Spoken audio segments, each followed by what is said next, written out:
indispensable programación de Radio Capó. Sería un placer para mí, realmente. Radio Capó. Radiocaput.com. Estás conectado. Estás en Caput. Lo incomprendido, lo naturalizado, la psicología y la literatura puestas en diálogo. Vivir de mentes. Pequeñas lecturas de la realidad. La psicología y la literatura puestas en diálogo. Vivir de mentes. Los jueves a las 7 de la tarde. En Capó.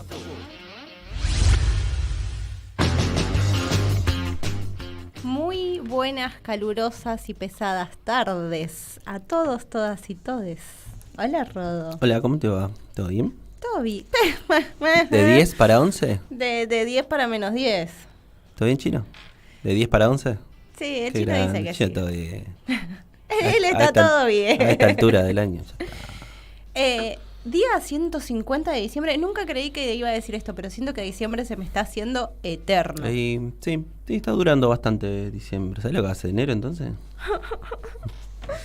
No quiero ni pensarlo. No quiero ni pensar lo que va a ser enero. Último programa. The Last Dance. El último programa del 2023. Exacto. Y nos retiramos así, música. El violín más chiquito del mundo estoy tocando. Como los... Estamos haciendo como los músicos del Titanic. Más o menos. Se están hundiendo todo y nosotros seguimos tocando. El país está prendiendo fuego, Y pero nosotros acá... venimos acá a tomar mate y a hablar.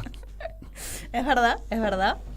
Le hacemos homenaje a ese momento de Titanic de esta manera, estando acá, hablando un poco de la realidad, hablando un poco de esta ley ómnibus, de este decreto. Voy a hacerlo... No, mentira, no voy a decir que voy a hacerlo No corto. vas a hacer lo más breve posible, claramente. No, sabemos que no va a suceder. Pero esta ley ómnibus tiene un nombre que me llamó muchísimo la atención. Se llama Proyecto de Ley de Bases y Puntos de Partida para la Libertad de los Argentinos. Eso. Y proceso de reorganización nacional son sinónimos, básicamente. ¿Y por qué le pusieron ómnibus entonces? Yo lo asocio a colectivo, a bondi. Le pusieron ómnibus por el paquete de medidas. ¿Y por qué no es container? Es más grande un container. Transatlántico es más grande. Nave espacial, imagino que es más grande. ¿Por qué le pusieron entonces ómnibus? Bueno, preguntaré a los libertarios. No, te agradezco, prefiero evitar No sé, hablarlo. porque supongo que tiene que ver con la cuestión de por la cantidad, porque tiene una bestialidad de páginas, de artículos.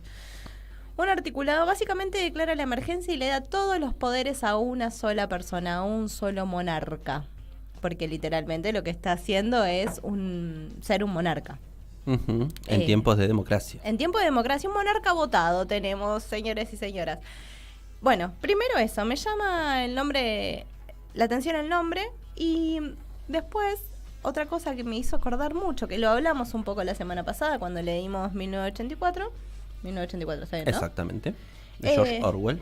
Quien controla el presente controla el pasado, y quien controla el pasado controlará el futuro. Básicamente, el Giro levantó la vista como, apá, es lo que está sucediendo. Repetila de vuelta. Voy de nuevo más lento. Quien controla el presente controla el pasado, y quien controla el pasado controlará el futuro. Esa era la frase y el lema que había en 1984.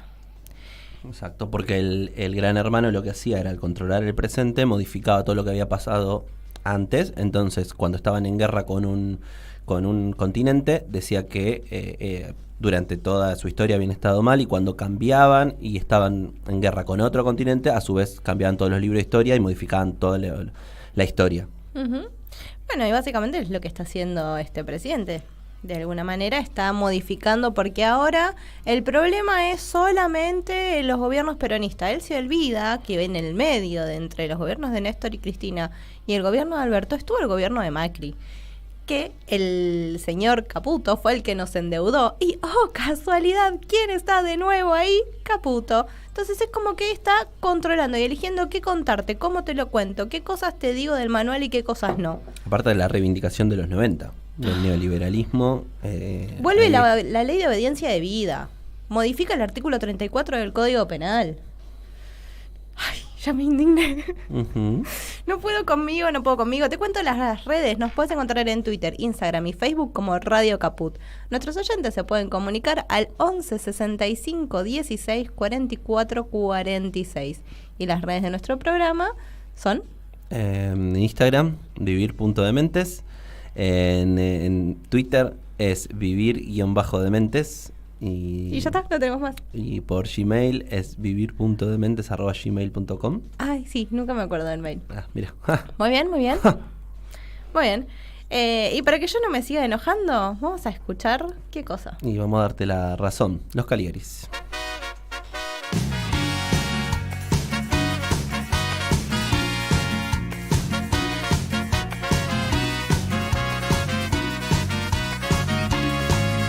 Quería evitar el amor y la vida color de rosa, obviar cosas del corazón y poder hablar de otra cosa. Quería evitar la pasión y esos paisajes que se pintan cuando la obsesión y el deseo te alteran por una imagen femenina. Pero da la casualidad que esa alteración ya la tengo. Por eso tantas sensaciones que tengo en el pecho, ignorarlas no puedo. Vos sos esa simple razón por la que volví a sonreír, por la que levanto la vista y veo lindo el cielo, aunque esté todo gris, aunque esté todo gris.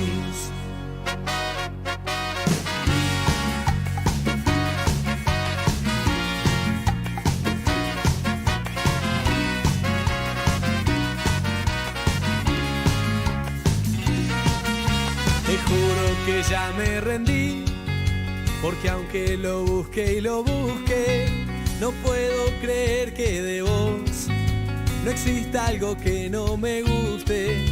El sábado que te besé, te hubiera tenido hasta el lunes. No supe qué inventar para que no se vaya de mis manos tu perfume. Ya ves, no me queda otra opción. No pude evitar el amor, ni siquiera consigo pensar en algo que no tenga que ver con vos. Vos sos esa simple razón por la que volví a sonreír, por la que levanto la vista y veo lindo el cielo aunque esté todo gris. Vos sos esa linda razón porque siempre quiero volver para agradecerte, porque lo que ayer me dolía hoy dejó de doler, me dejó de doler.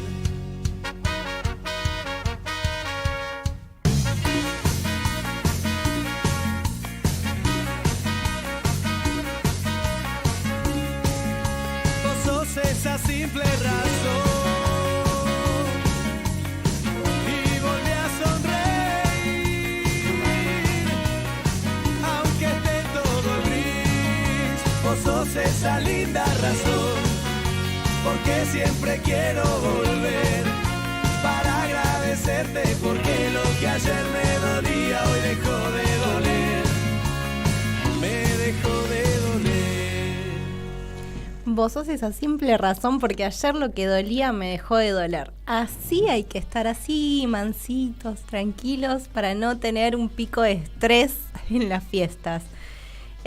Nada, con una canción así por lo menos me dan un poco más de ganas de contar, por ejemplo, algunos detalles de esta ley ómnibus. Y ya me enojó. Bueno, va, ya está tu canto duro, la tranquilidad.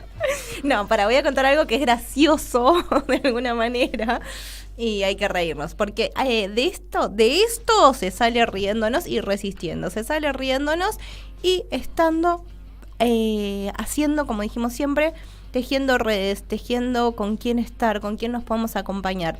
Pero ¿por qué me causa gracia? Porque todos nos acordamos que en los dibujitos que veíamos de chicos o en las películas yanquis mayormente, los jueces tenían una toga, ¿no? Y toga. martillito, ¿no? Y peluquita, como en 1800. Bueno, dentro de las medidas necesarias y urgentes que plantea nuestro flamante presidente, esto es una de esas medidas. Este es uno de los puntos base para la libertad de los argentinos, que los jueces tengan una toga y un martillo para abrir las sesiones. Es muy importante. ¿Cómo no lo vemos? ¿Cómo no lo vemos? Es fundamental. No lo estamos viendo. Ese es el problema. Bueno, pero es como esas cosas que no tienen sentido, como los clubes de fútbol ¿No la ves? que pueden ser privatizados a partir de ahora. Y vos decís, ¿cuánta urgencia hay en eso? No, es que no lo estás viendo. No lo estás viendo. Y otra cosa que no estamos viendo es que el empresario, cuando necesita un trabajador, él no lo va a explotar. ¿Por qué lo va a explotar? ¿A quién se le ocurre que va a explotarlo? Si al empresario le encanta tener trabajadores.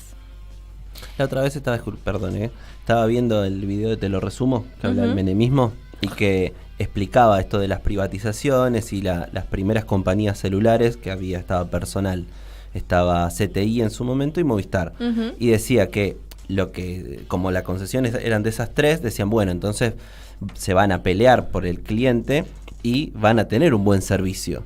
Que obviamente ocurría lo contrario. ¿Por qué? Porque al no tener opción era, bueno, si CTI andaba mal, te pasabas a Claro. Si Claro andaba Personal. Si Personal andaba mal, te pasabas a Movistar y después volvías a CTI. Entonces era como, no hay opción. Entonces lo de la competencia es una mentira. Termina siendo una mentira, un discurso que a las empresas ahora sí se van a preocupar y van a tener un buen servicio, bla, Ay, bla, sí. bla, bla, bla, bla. Un montón. Las empresas se van a preocupar porque pierden a sus clientes. Y los empresarios se van a preocupar porque si se quedan sin trabajadores, ¿qué hacen? Y eso es lo único real de lo que acabo de decir. El empresario necesita al trabajador. Porque sin el trabajador la empresa no funciona, porque yo no veo a ningún empresario agarrando y poniéndose él a usar las máquinas. El empresario lo necesita. Y como vivimos en un mundo capitalista, los trabajadores necesitamos trabajar para cubrir ciertas necesidades básicas, que es alimentarnos, vestirnos, tener un techo. Y a su vez, este sistema capitalista nos genera otras necesidades no tan vitales, pero que de alguna manera se empiezan a volver vitales, como tener internet, tener un celular, Y también empiezas a ser parte del mundo laboral. Hoy por hoy, si no tenés celular no podés trabajar, si no tenés internet en muchos casos no podés trabajar. Yo no podría trabajar a la tarde. Por eso, entonces se termina siendo algo de vital importancia. Entonces terminan siendo necesidades. Y obviamente no es gratis, entonces tenemos que pagar eso, y para pagar eso necesitamos el trabajo, y el empresario nos necesita, pero también el empresario necesita sus costos menores. ¿Por qué? Porque quiere ampliar constantemente su ganancia. ¿Y dónde va a recortar? En el trabajador, en el salario. Va a tener que trabajar más para poder pagar esas necesidades que el mismo sistema nos genera. Entonces, no es que el empresario da trabajo. No es que el empresario es bueno y piensa en, ay, pobre este señor, le voy a dar trabajo. No, lo necesita el trabajador. Porque aparte estaba el discurso esto de que hay que cuidar al empresario, hay que dejar de ponerle trabas al empresario, ¿no? Como todo un discurso pro empresariado que, nada, si vos lo analizás un poquito se cae al toque. Se cae de todo, que es la misma idea de la teoría del derrame, o sea, ya probamos 4... ¿Cuál era la teoría del derrame? La teoría del derrame es que los empresarios van a tener tanta plata que va a empezar a derramar hacia los más pobres. ¿En serio? ¿Sí? Qué estúpido que dicen. Es una teoría, y es la teoría que está planteando nuestro presidente. Más respeto con el presidente, con el señor presidente. Esas teorías falopa que aparecen. Esas teorías también plantean que ¿por qué una empresa va a pagar impuestos en nuestro país si puede pagarlos en otro? ¿Por qué tendría que pagar? ¿Por qué? Aparte suponiendo que esos impuestos menos que pagan a su vez beneficia al consumidor, porque estaría como todo más barato. No termina siendo así.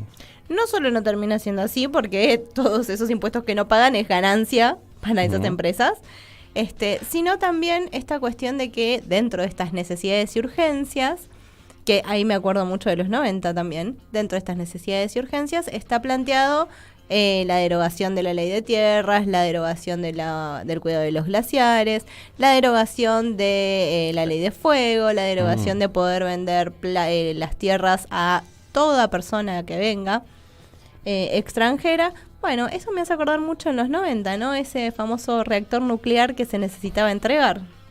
Sí, aparte era el vender todo, que después... que Benetton eran los que estaban en el sur. Sí. De vender la Patagonia, los recursos, o sea, ya lo pasamos. Lo preocupante, ya lo pasamos, sí. nos costó levantarnos y acá estamos otra vez. ¿Por qué? Porque la historia es cíclica, lo vimos cuando hablamos de las décadas, vimos que pasaba una y otra vez, y acá estamos nuevamente. Los invitamos a todos a nuestro primer 2001 para quienes no lo pudieron vivir. Yo ya lo vi. Yo ya lo viví, es mi segundo, estoy repitiendo. No, el problema es aquellos que vivieron la dictadura, vivieron el 2001 y tienen que vivir esto. Si siguieron apoyando esos modelos. O sea, salvo que seas un empresario, que no te importe nada y que te veas favorecido, si no, nos explica desde el lado racional. Bueno, el DNU tenía nombre y apellido casi todas las derogaciones. Y sí. No había una que no tenga nombre y apellido. María nos dice que ya van a venir los containers. Siempre habrá una mano tendida para el hermano. Ah, bueno. ¿Quién? Siempre habrá una mano tendida. Igual para me gusta. Siempre habrá una mano tendida para el hermano. Es verdad. Siempre vamos a tener una mano tendida. ¿Por qué? Porque justamente, si hay algo que sabe el peronismo es tender manos y levantar al país de las ruinas. Lo quería decir. Sí, sí, lo vos, yo no lo iba a decir. No, pero bueno, es la verdad. Bah.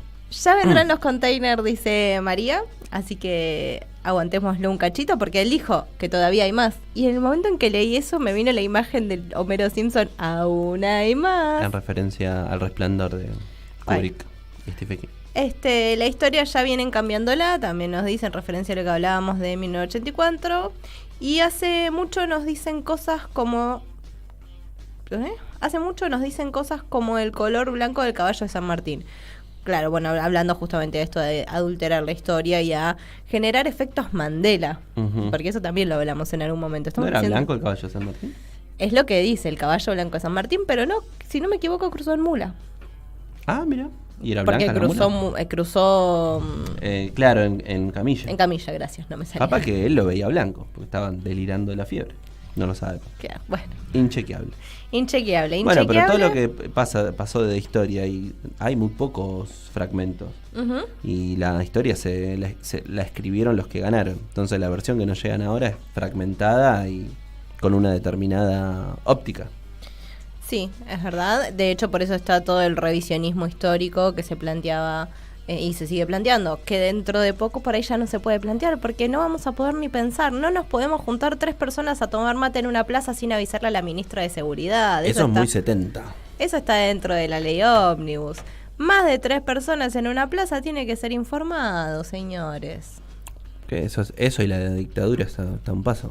O el estado de sitio, ¿no? Sí. Es más estado de sitio. Claro, más para el estado de sitio. Yo con esto digo, y ya te dejo para que puedas hacer algún comentario porque me hice un monólogo, pero no se olviden que por no poder juntarse personas en un lugar, los jueves tiene sus rondas. Por ese famoso circulen, los jueves tiene la ronda de las madres de Plaza de Mayo. Simplemente voy a decir eso. Bueno, pensando un poquito en la época que estamos hablando, que era la dictadura, esto de no poder juntarse más de personas, un papel importante era la música, que ahí ahora lo engancho con lo que veníamos diciendo fuera de aire, esto de los lugares de resistencia. En los 70 el lugar de resistencia que hubo fue la música, entre otros, ¿no? Pero uno muy importante fue la música. Recordemos a Charly García con los dinosaurios y todas las reuniones que se hacían, porque justamente no se podían hacer reuniones, entonces era todo medio clandestino. Era un lugar de resistencia, era una manera de manifestarse donde no se podía, pero igual se hacía. Y después en el 2001, fin de los 90, ese otro lugar de resistencia que estuvo acá, que tuvo foco, fue la cumbia villera, que creo que en algún momento también lo hablamos. Y como ese lugar, ese lugar, la villa, tenía algo que decir y se fomentaba como algo que no se decía y que era un lugar marginado, tuvo su parte de resistencia. Incluso pensándolo un poquito internacionalmente, en los 70, fin de los 70, 75, 76, 77, en Inglaterra había una crisis muy grande y el punk sale como también un lugar de resistencia.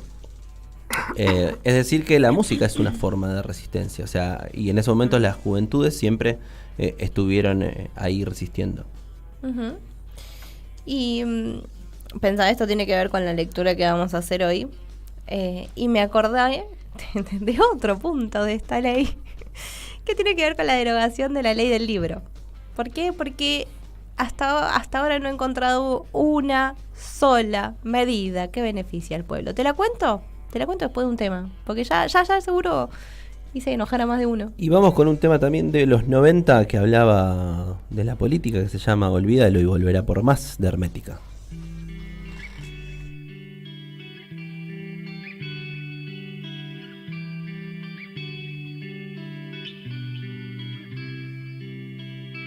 Politiqueando un doctor de la ley, ganó lugar con solo prometer carnes asadas, convido al pueblo, quien dio su voto creyendo que poseía sensibilidad social, que cumpliría sin aflojar con sus discursos preelectorales, con los que tejió su fraude. En un avión se llevó el dineral a donde nadie sabe, seguro de que pronto lo olvidarán y podrá postularse otra vez. Fue grosso el toco que pegó al rajar, amasijando la capital. El desvalije está latente, lo sabe hasta el presidente.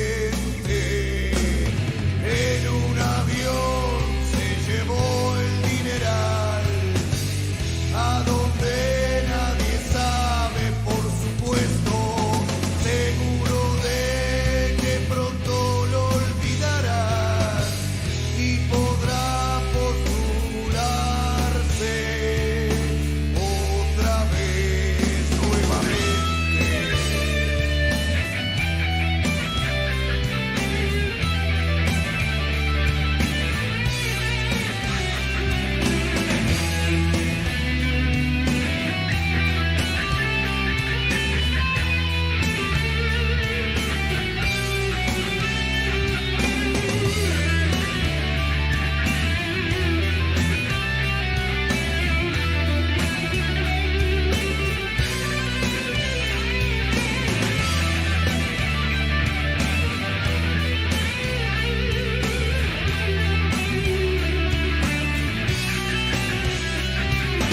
Olvídalo y volverá por más, mostrándose confiable en los carteles. Comprometer a muchos fascinará y con su nombre pintarán paredes. La muerte es ocultar la verdad, el vacío es dejarse mentir. En un avión se llevó el dineral y volverá por más cuando lo olvide. La muerte es ocultar. En Caput Diego Capusotto. Son todos drones. pasan cosas. Los liberales me fascinan. Señor, se robaron el PBI. He notado en esta radio que estaban todos escondiendo PBIs que se robaron. Es una vergüenza. Son todos drones. La vi a Eve comiendo un sándwich de PBI de salame y queso. Son todos drones. Señor, se robaron el PBI. Radio Caput. Dicen que hay un combate ahora el sábado por Space de Dylan contra Valcarce. Esas cosas. Los liberales me fascinan. ¿Querés arrancar la mañana bien informado? Infosiberia, las noticias en tu celular. Manda un mensaje de WhatsApp al 11 3205 8813 y recibilo gratis todas las mañanas. Infosiberia. La escuela, la pedagogía, los pibes, sus docentes, la crisis, el barrio y la Argentina reunidos en un memorial que no son anécdotas. A eso vine, de Néstor Rebecki. Historias, reflexiones y escritos sobre educación secundaria. A eso vine, de Néstor Rebecki. Disponible en todas las librerías. Ediciones Sicus. La buena lectura ilumina. Radiocaput.com. Mientras todos duermen, algo muy extraño ocurre en los laboratorios químicos RX. Seguinos en Twitter, @RadioCaput, o en Facebook, Radio Caput. Volvimos. Les prometí la ley de la derogación del libro, que establecía, la ley del libro actual, un precio uniforme de venta al público que se establecía en las editoriales y quienes le representaban esta editorial para que el precio sea unificado y poder beneficiar tanto a las librerías más chicas y justamente evitar que los monopolios y los grandes mercados perjudiquen a los lectores. Bueno, al derogar esto, afecta a la diversidad de autores, a las editoriales que circulan actualmente y favorece solamente a los grandes mercados. ¿Esto qué quiere decir? Que hoy en día, si bien los libros están caros, somos realistas, lo que quiere decir es que el libro va a costarte lo que se les cante.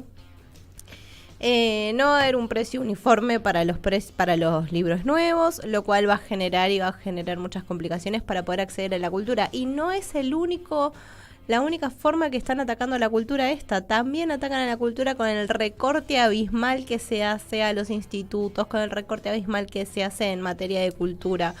Básicamente nos quieren como trabajando 20 horas para poder pagar una habitación. Ya ni siquiera te digo una casa, una habitación, para poder pagar la comida del día. La cultura, lo que tiene... La cultura, el arte, la literatura, permite que las personas piensen. No me sorprendería en lo más mínimo que el día de mañana también cierren las facultades, más que otra cosa, más que ahora las van a arancelar a las personas extranjeras y cuando terminas el secundario tenés un examen. Más representación de series yankee no estoy encontrando. O sea, la idea de cuando terminan el secundario que tienen un examen es yankee de pies a cabeza. La idea de los jueces es yankee de pies a cabeza. El libre mercado es yankee de pies a cabeza.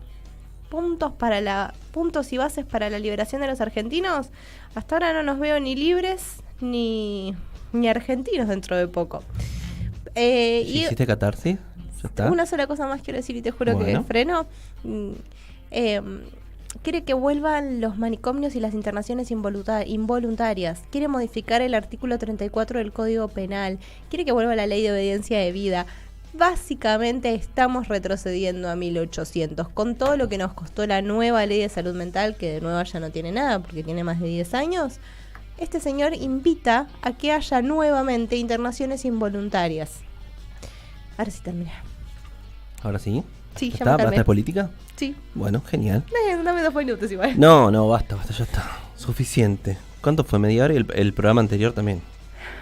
No es mi culpa que la realidad nos esté pasando por encima. Pero siempre nos pasó la realidad por encima y sin embargo lo hicimos de otro lado. Pero bueno, nos pasó el año por arriba. Hablando de año por arriba, hacemos, ya que es el último programa, hacemos un recuento de lo que pasó. Un recuento de lo que pasó. A ver, ¿con qué empezamos este año? Empezamos con la felicidad más grande que podríamos haber tenido el año pasado y que todavía se sigue celebrando y que odio diciembre porque no hay un mundial, que fue la obtención del mundial. Entonces, los primeros 3 programas hablamos sobre el mundial. El primero fue sobre salud mental, que era lo que había dicho el Dibu. Uh-huh. El segundo hablamos sobre masculinidades el tercero sobre el camino del héroe y el cuarto hablamos sobre mundial y salud mental. Sí, que hicimos Salud como- mental hablamos casi todo el año en realidad. Y sí. Sí, obviamente. Pero Digo, acá era... sí, aparte es algo, me parece que muy interesante y que hace falta que se hable un poco más de salud mental. Aparte lo habíamos hecho desde el lado no tan termo del mundial, no tan termo porque obviamente que no podía conmigo, pero sí hicimos una lectura un poco más crítica, esto de lo que hablaba Dibu, de la psicóloga, del lugar que se le daba a la terapia. Después lo de las masculinidades, cuando hablábamos de McAllister, que había dicho que se había tenido que esconder para llorar, ¿no? ¿Era algo así? Hablamos de las masculinidades. Y después el camino del héroe, que era por lo que tuvo que pasar Messi para llegar a donde llegó. Y después, bueno, en el último programa, porque después no nos cumplimos más eso de hacer 3 programas y... No, y fuimos uno de mutando, cierre. mutamos Sí. como la realidad. ¿Sabes qué? Eso del camino del héroe después lo apliqué muchas veces para explicar arquetipos y estereotipos? Es que claramente es un Es un arquetipo. claro, son determinada cantidad de pasos que se van repitiendo en un montón de historias. Que el creador de Rick y Morty lo acotó en menos pasos y seguía funcionando. El capítulo del tren es buenísimo. Ahí, justamente esto del camino del héroe, que es un arquetipo y que en realidad es una aplicación de algo de salud mental que había desarrollado Carl Gustav Jung. Lo toman en la literatura, que ahora no me acuerdo el nombre de quién es. Bloom creo que era. Bloom, si no me equivoco era Bueno. Bloom, me parece. Lo toman desde la literatura y hacen todo lo que se llama después el camino del héroe. Pero el arquetipo, héroe, lo que tiene es características que después se, podemos decir, comercializan de alguna manera, se vuelven comerciales. Y eso hace que después siga sirviendo. ¿Por qué? Porque dentro de esas características que lo vuelven comerciales, se identifica, porque el arquetipo lo que hace es mostrarte algo para identificar a esa persona dentro de un lugar. Si yo te digo un héroe, vos lo primero que pensás es que es fuerte, que enfrenta villanos. Messi, por ejemplo, que enfrenta villanos. Todo lo que yo digo se aplica también a Messi, pero sin el villano, porque por ahí su enemigo eran los periodistas, su enemigo era... Holanda, Van Gaal. Bueno, por ejemplo. Pero tiene ciertas características. Lo mismo pasa cuando pensamos en el arquetipo de, no sé, el amigo, que es uno de los más complejos, en el sentido de que uno dice, bueno, El amigo... nerd, el arquetipo de nerd. Es que no es de los 12 arquetipos de Jung, el nerd. Ah, ¿y cuál es entonces de los de Jung? Los de Jung son... Me pones en un compromiso porque no 2 me los puntos. acuerdo todos. Pero bueno, me acuerdo de la mayoría. Bueno, metiste a Jung.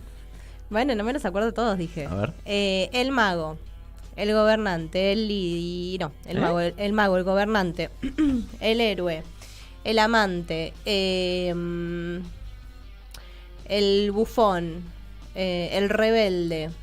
Bueno, el rebelde por ahí es el más fácil de identificar. Sí, el creador, el sabio. Bueno, 8 de 12. Bien, me faltan 4. Si tuviese 2 minutos más, puedo seguir buscando en el cerebro. Bueno, ¿y ese arquetipo qué? Todos esos arquetipos lo que tienen justamente es esto, son características, son modelos que se instalan en ese inconsciente colectivo y que después cuando queremos poder representar una persona, o por ejemplo en las novelas, en las series, en las novelas escritas o visuales, buscamos que un personaje se pueda identificar de alguna manera y que el otro lo entienda, que es sin que literalmente tenga que decir yo soy el malo. Estos arquetipos lo que hacen es instalar determinados modelos, yo sé que estoy repitiendo mucho, pero instalar determinadas características, para decirlo de otra manera, que uno permite identificar rápidamente el personaje. Nada, ¿A dónde íbamos con esto? No sé, pero... Bueno, de eso hablamos en los primeros 4 episodios. El segundo que iba a ser como... Porque lo habíamos pensado como para englobar en 4 programas cada uno. Y el segundo era Memoria, Verdad y Justicia, que fue para marzo. Que hablamos el primer programa de Memoria, el segundo de Verdad y el tercero de Justicia. Habríamos hablado de Memoria desde la parte de salud. Yo me acuerdo de literatura, habíamos hablado de Borges. con Funes el Memorioso. ¿Verdad? ¿De dónde habíamos hablado? Lo habíamos hablado un poco desde Sócrates, desde qué es la verdad, desde la filosofía lo habíamos hablado. Who is the true? ¿Y justicia? Y la También, justicia lo hablamos desde Sócrates, el juicio a Sócrates, que justamente lo condenaron por las malas, por la desinformación. Valga la redundancia. Claro, y después el cuarto programa, que era donde se englobaban los tres, hablamos de memoria, verdad, justicia, en clave claramente de la dictadura militar y de lo que significaba esa frase. Exacto, que fue justo, si no me equivoco, En previo marzo. al 24 de marzo, Claro. el día anterior. Por ahí. Bien, antes de los siguientes programas tenemos unos mensajitos para que no nos queden tan colgados. María nos dice, todas las manifestaciones de arte fueron lugares de resistencia, como decíamos hace un ratito. Charlie, la marcha de la bronca, teatro abierto y todo lo que nos permitió acercarnos al otro.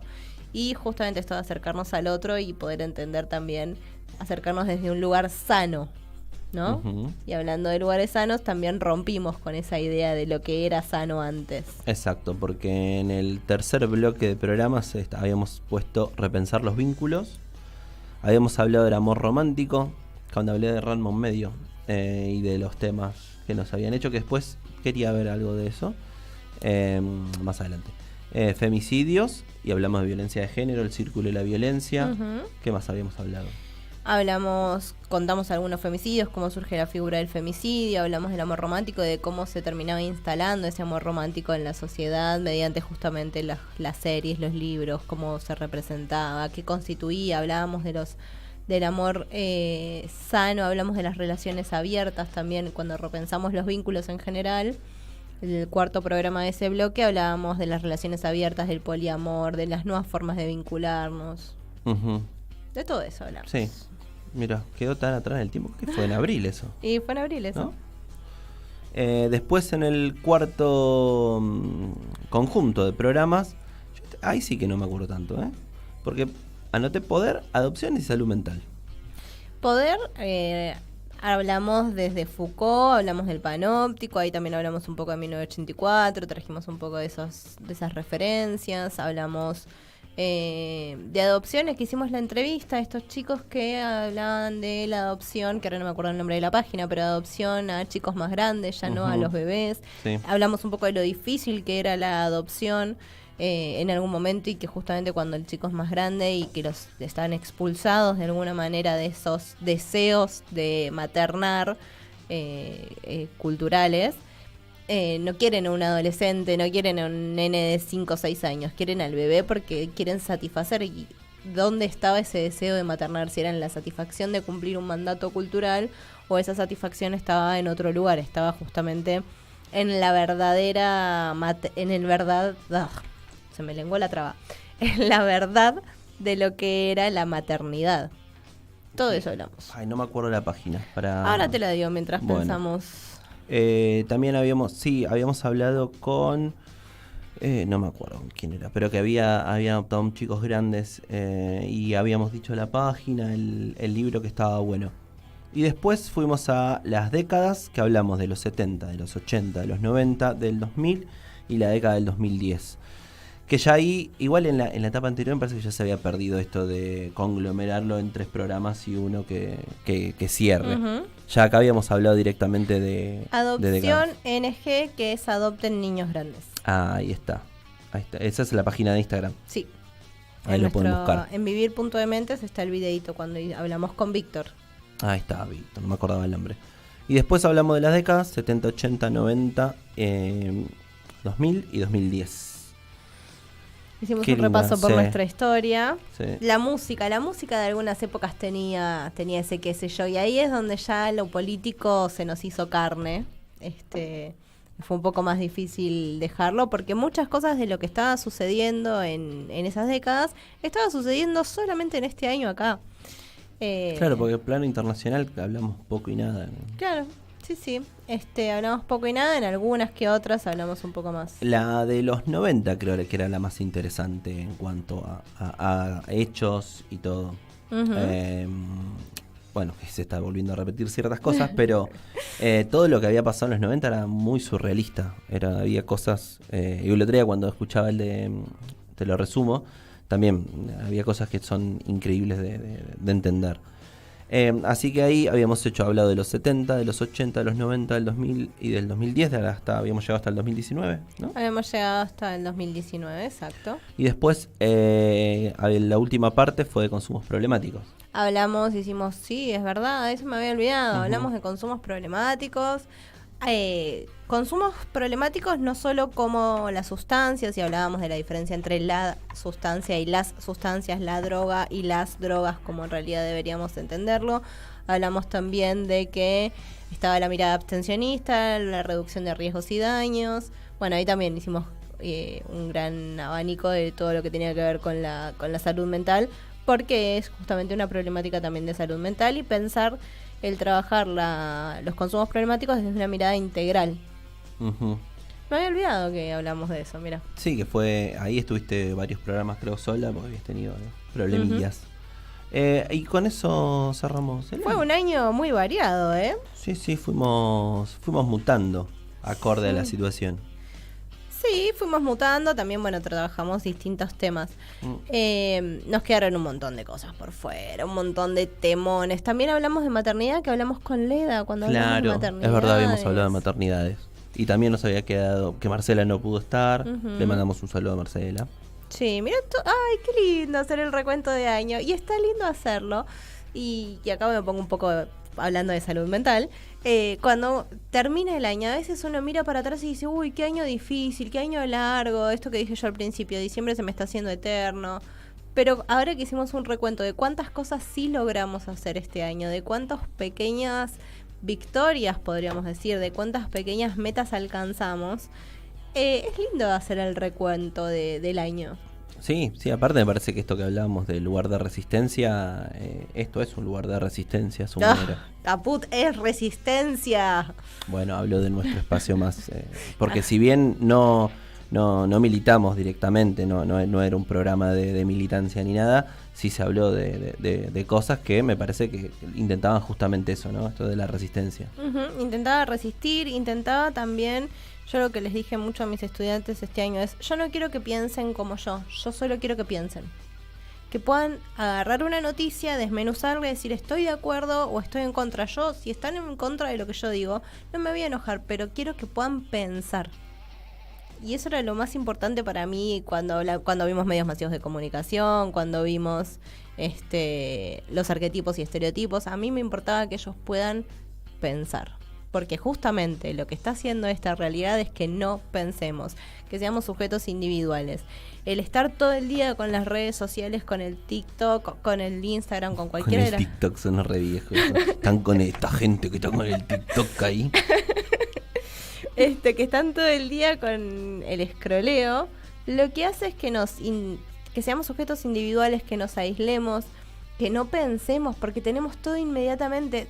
Y lo digo porque incluso me pasa a mí, cuando miro algún video en vivo, es como, ay, no lo puedo adelantar, no me interesa esto que me estás diciendo. Sí, estamos en ese tipo de cultura.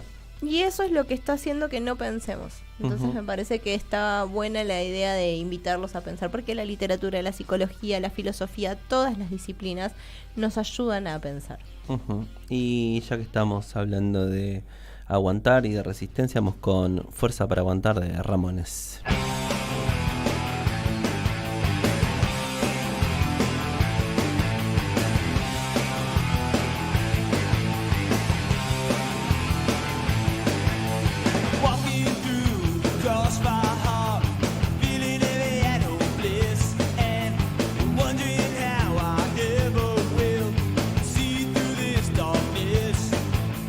Every drop of blood can be so beautiful.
se acaba el último programa. ¿Qué temazo?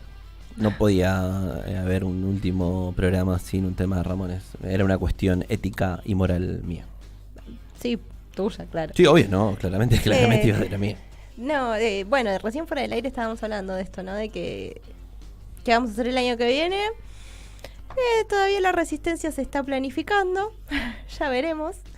Pero bueno, sí, después de haber hecho todo el repaso por este año, me voy a poner así sentimental unos minutos.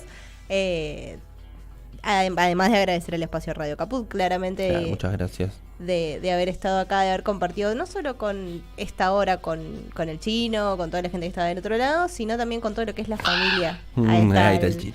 Con todo lo que es la familia de Caput. Sí, cuando hicimos la inauguración de los programas me preguntaron qué era Caput y yo dije, para mí Caput es una gran familia y es un lugar de resistencia y es un lugar que va a estar ahí haciendo lo que hay que hacer. Y esa es una frase que dijo Juan Martín, el director de la radio durante el macrismo, y al día de hoy la sostiene y yo considero que es la mejor frase de resistencia. Estoy haciendo lo que hay que hacer. Me parece muy bien. Y de mi parte agradecer también porque nunca nos dijeron nada, o sea, ni de lo que podíamos o no hablar. Siempre me sentí muy cómodo, creo que nos sentimos muy cómodos, así que también era la primera vez que venía a Caput y la verdad que muchas gracias a todos por el recibimiento y la buena onda. Macho, él y un corazoncito del otro lado del chino. Pero bueno, ahora vamos con la lectura porque algo que se sostuvo en este año también es justamente la resistencia a través de la lectura, el pensamiento crítico a través de la lectura, el poder reflejar las cosas que hablábamos en la literatura y ver que justamente cuando uno habla, no habla desde las redes nada más. La literatura también nos inculca un montón de conocimientos y es fundamental. Así que vamos a ir con la última lectura de Vivir de Mentes. Nos encontraremos en el éter. Les deseamos a todos y a todas y a todos muy feliz año para iniciar este 2024. Y si hay algo que ha hecho grande a la Argentina es el peronismo y lo voy a sostener de acá hasta que yo deje este mundo. Y si hay algo que la Argentina sabe es levantarse. Así que nada, simplemente quería que sean mis últimas palabras. Bueno, del texto Resistencias y Mediaciones, estudios sobre la cultura popular, un texto de Pablo Alabarces, Daniel Salerno, Malvina Silva y Carolina Espataro. Y habla acá un poquito de la resistencia, de la música popular, del rock y la cumbia. Como toda una tradición académica se empeña en señalar, el punto de partida en la investigación sobre las culturas populares es que las relaciones de dominación, de hegemonización, de subalternización, ponemos el acento en la condición procesual y operativa de estas relaciones, no significan ni pueden significar mera yuxtaposición o coexistencia. Implican modificaciones mutuas, conflictos, negociaciones. De la misma manera, en esa tradición es crucial la idea de que dichas relaciones no consisten en la imposición activa de determinado orden sobre actores que se vuelven receptores pasivos del mismo. Lo simbólico es el espacio donde leer una infinidad de juegos de posiciones, donde los actores discuten, negocian, luchan, con distintos grados de énfasis y variadas posibilidades de éxito que solo pueden describirse adecuadamente en un análisis diacrónico y a la vez contextual, en torno de significantes y significados para así disputar posiciones de hegemonía. Desde ese lugar, la noción de resistencia describe la posibilidad de que sectores en posición subalterna desarrollen acciones que puedan ser interpretadas por el analista o por los actores involucrados, como destinadas a señalar la relación de dominación o a modificarla. Entendemos aquí subalternidad de manera amplia, en un sentido político, de clase, étnico, de género o denominando extendidamente cualquier tipo de situación minoritaria. Por su parte, sostenemos que la interpretación de esa posición resistente puede ser producida tanto por los que ejercitan la acción como por aquellos que, dada su posición hegemónica, sean sus destinatarios. Señalar la dominación significa el intento de ejercitar la conciencia de la misma en el acto de nombrarla. Finalmente, modificar la dominación significa el desarrollo de prácticas alternativas que tienden a la producción de nueva hegemonía. Esta definición amplia supone la posibilidad de calificar como resistencias una enorme cantidad de prácticas, desde las políticas, que posiblemente sean las más fáciles de reconocer y catalogar, como dijimos, por los actores involucrados o por analistas, es el caso en contextos dictatoriales, de movilizaciones, reuniones partidarias, militancia clandestina o acciones violentas, hasta prácticas formales e informales destinadas a señalar una relación de dominación puntual vinculada a un eje particular, por ejemplo, la militancia y acciones feministas orientadas a remarcar y a revertir la desigualdad de derechos. En el caso de las clases subalternas o de grupos cuya subalternidad es producida por una conjunción de ejes, los grupos juveniles, por ejemplo, en los que la subalternidad puede articularse sobre el doble juego de la edad y la clase y en su interior el género, los gestos y prácticas resistentes pueden, deben y han sido objeto de debates más complejos, por ejemplo, los que nos ocupan aquí. En este marco, las músicas populares han sido pensadas más de una vez como espacios simbólicos de resistencia político-cultural.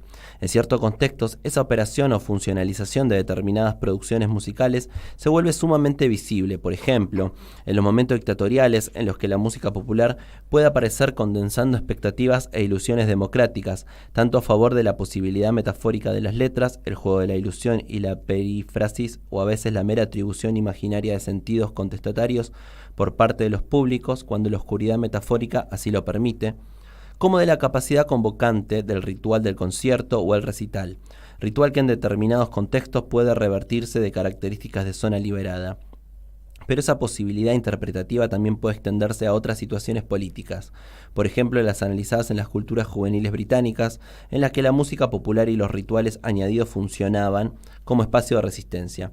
Esto último nos muestra a la vez una posibilidad y una complicación analítica. Por un lado, la posibilidad de pensar la resistencia en contextos de hegemonía y no de dominación. Así, la exhibición de una hegemonía en principio incontrastable no significa, si hemos hecho apuestos teórico-políticas adecuados, que los desniveles hayan desaparecido, sino que están encubiertos por la pátina de un discurso hegemónico que pretende negarlos. Entonces, el principio de escinsión implicaría la persistencia entre los grupos subalternos del impulso alternativo, de la necesidad de construir de manera dificultosa, negativa, sistemática e incluso contradictoria su gesto de resistencia. Pero por otro lado tenemos las dificultades analíticas que esto implica, especialmente en nuestros tiempos neoconservadores, en los que el neopopulismo hegemónico presenta un espectáculo paralelo de achatamiento de las diferencias y distinciones y una exacerbación de las desigualdades.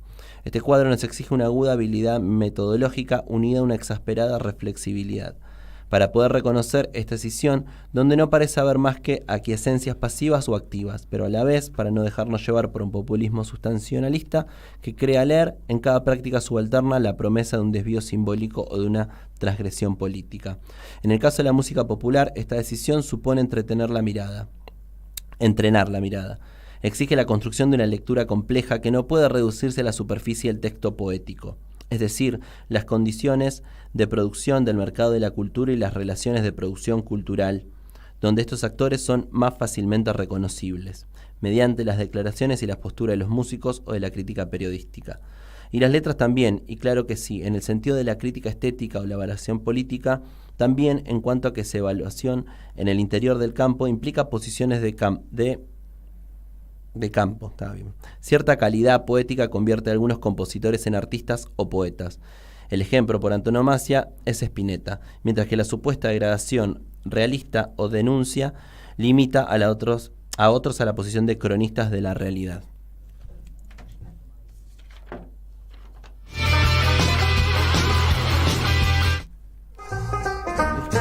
Me dijeron que en el reino del revés nada el pájaro y vuela el pez, que los gatos no hacen miau y dicen y es porque estudian mucho inglés. Vamos a ver cómo es el reino del revés. Vamos a ver cómo es el reino del revés. Me dijeron que en el reino del revés nadie baila con los pies, que un ladrón es vigilante y otro es juez y que 2 y 2 son 3. Vamos a ver cómo es el reino del revés. Vamos a ver cómo